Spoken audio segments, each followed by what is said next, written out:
এতে আমি ছোলার ডালের বেসন দিয়েছি, গোবিন্দভোগ চালের গুঁড়ো দিয়েছি, আদা বাটা, রসুন বাটা, লঙ্কা বাটা, কালো জিরে, নুন, হলুদ দিয়েছি। দিয়ে ভালো করে ফেটিয়ে নিচ্ছি। বকফুলগুলো আছে, এই বকফুলগুলোর এই মাঝখানের ডাঁটিটা ফেলে দেবেন বেছে বেছে আমি ধুয়ে রেখেছি। এবার কড়াতে আমি সর্ষের তেল দিয়েছি, একে একে ফুলগুলো ভাজবো। এইভাবে মাখিয়ে নিয়ে ভাজবেন।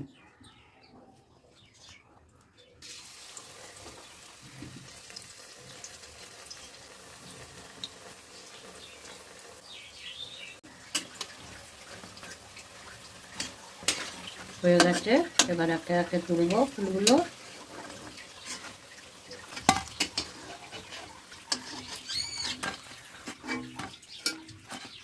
দেখুন